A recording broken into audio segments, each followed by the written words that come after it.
सबसे पहले मैं आपसे ये पूछना चाहूँगी, जो अग्निवीर ये योजना है, आप क्या सोच रहे हैं इस योजना को लेकर? ये योजना जो है, योजना के नाम पे एक बहुत बड़ा धोखा है।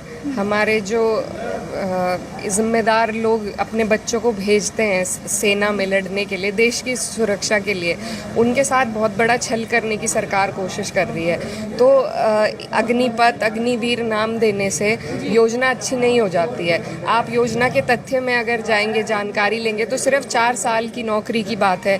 उसके बाद क्या करेंगे? मीरा जी, जो ये योजना लेकर आए हैं अग्निवीर, क्या लगता है अगर इसमें कुछ इम्प्रूवमेंट कर दिया जाए तो बढ़िया हो सकता है, या फिर कि है ही नहीं बढ़िया, कुछ भी इम्प्रूवमेंट कर ले होगी ही नहीं बढ़िया, ऐसा लगता है आपको? सेना में भर्ती भी किसानों के ही बच्चे होते हैं, तो उन पर 2 तरह का प्रहार ये सरकार करने की कोशिश कर रही है, लेकिन हम इसका पुरजोर तरीके से विरोध करते हैं।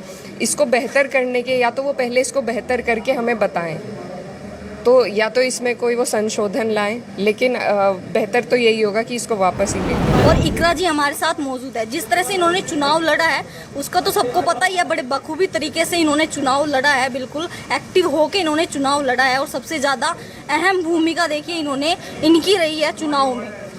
सबका ध्यान जो था वो कैराना पे ही था, और कैराना में इकरा जी ने जिस तरह से चुनाव लड़ा, बहुत ही गजब इनका तरीका था चुनाव लड़ने का, जिस तरह से इन्होंने चुनाव लड़ा है और जीत भी चुके हैं, सबसे बड़ी बात है। देखिए अभी इस वक्त ये ताना गांव में मिले हैं हमें, बात करेंगे जयंत चौधरी जी जिस तरह से पंचायत करने वाले हैं, 11 जिलों में जो पंचायत करने वाले हैं जयंत चौधरी जी, उसी के घर के अशरफ अली जी, प्रसन्न चौधरी जी और इकरा जी यहाँ पर आए थे। चलिए इनसे बात कर लेते हैं इस रैली को लेकर और अग्निवीर के बारे में इकरा जी क्या सोच रही हैं। नमस्कार जी। नमस्कार, बहुत बहुत शुक्रिया। स्वागत है आपका हिंदुस्तान 9 पर एक बार फिर से। रोहित जी आपका इंटरव्यू करके जा चुके हैं, पहले भी चुनाव के दौरान, उससे बाद आज पहली बार हमारी आपसे बात हो रही है। सबसे पहले मैं आपसे ये पूछना चाहूँगी, जो अग्निवीर ये योजना है, आप क्या सोच रहे हैं इस योजना को लेकर? ये योजना जो है, योजना के नाम पे एक बहुत बड़ा धोखा है। हमारे जो जिम्मेदार लोग अपने बच्चों को भेजते हैं सेना में लड़ने के लिए, देश की सुरक्षा के लिए, उनके साथ बहुत बड़ा छल करने की सरकार कोशिश कर रही है। तो अग्निपथ, अग्निवीर नाम देने से योजना अच्छी नहीं हो जाती है। आप योजना के तथ्य में अगर जाएंगे, जानकारी लेंगे, तो सिर्फ 4 साल की नौकरी की बात है। उसके बाद क्या करेंगे? 22 की उम्र के बाद कहाँ भटकेगा हमारा युवा? तो युवाओं के संघर्ष के लिए, उनको उनका अधिकार दिलाने के लिए और उनके जो संवैधानिक अधिकार है उस पे ये जो प्रहार कर रही है सरकार, उसके विरोध में आज हम लोग सब यहाँ ताना गांव में और भी बहुत गांवों में प्रोग्राम है, उसी के लिए हम लोग इकट्ठा हुए हैं, जागरूकता लाने के लिए और सबको ये संदेश देने के लिए कि ये जो हमें विरोध करना है ये अहिंसा के तौर पे करना है, अहिंसात्मक तरीके से करना है। क्योंकि कुछ खबरें फिर सरकार बैलेंस आउट करने की जो खबरें चलाती है कि ये लोग भी बदमाशी कर रहे हैं, तो उससे हमें सबको बचना है। लेकिन क्योंकि हम यहाँ के नागरिक हैं और हमारा संविधान हमें कई अधिकार देता है, और जब कोई भी तानाशाही सरकार उन्हें छीनने की कोशिश करती है तो हमारा सबका फ़र्ज़ बनता है कि हम अपने अधिकारों की लड़ाई लड़ें। उसी के लिए आज हमारा ज़िले के सभी लोग, जिम्मेदार लोग सभी इकट्ठा हुए और यही बताने आए कि 28 तारीख को जो काबड़ौद में जयंत जी आ रहे हैं, तो वो यहाँ से शुरुआत कर रहे हैं इसके विरोध की, और हम सब उनके साथ इसमें खड़े हुए हैं। हम सब गठबंधन की तरफ से भी, हमारी पार्टी ने भी आदेश दिया है कि बिल्कुल साथ रहना है, इसलिए हम लोग सब गठबंधन, जैसे हमने पहले भाजपा का सुपड़ा साफ किया था ज़िले में, इसी तरह हम इस ज़िले से ही ये शुरुआत कर रहे हैं जयंत जी के नेतृत्व में इसके विरोध की। जहाँ से सुपड़ा साफ हुआ, तीनों सीटें चली गई भाजपा के पलड़े से जी। और इसी तरह से यहीं से शुरुआत कर रहे हैं इसी करके। बिल्कुल बिल्कुल।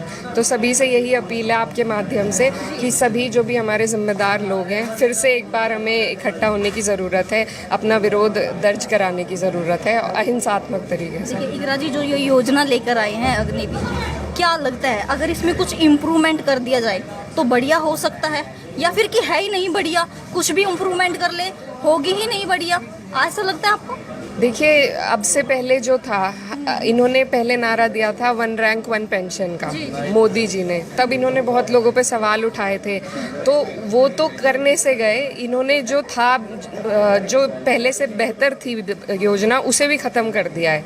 तो ये जो जिस तरीके से हमारे लाइसेंस वो भट्टे पे लेके जो लोगों को नौकरी दे देते हैं और उसके बाद भत्ते पे उन्हें हटा दिया जाता है, वही एक इतनी कोई अपनी जान देश के लिए देने के लिए एनलिस्ट होता है सेना में, उनके साथ इस तरह की बदतमीज़ी, इस तरह का उनकी गरिमा के साथ खिलवाड़ है। तो बिल्कुल भी अच्छी योजना नहीं है मेरे हिसाब से, तो ये वापस ले लेनी चाहिए। वापस ले लेनी चाहिए जी बिल्कुल।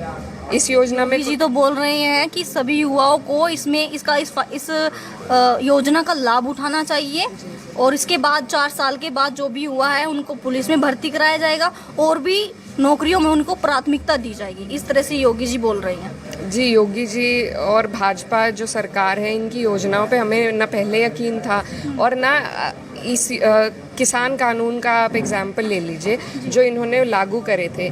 सबको भ्रमित करने के लिए ये एक नैरेटिव देते हैं, लेकिन जो किसान है वो असली बातों को समझता है। इसी तरीके से सेना में भर्ती भी किसानों के ही बच्चे होते हैं, तो उन पर 2 तरह का प्रहार ये सरकार करने की कोशिश कर रही है, लेकिन हम इसका पुरजोर तरीके से विरोध करते हैं।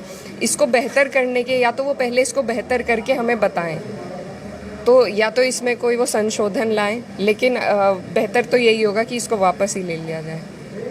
ये देखिए इकरा जी बोल रहे हैं कि वापस ही ले लिया जाए ये कानून को।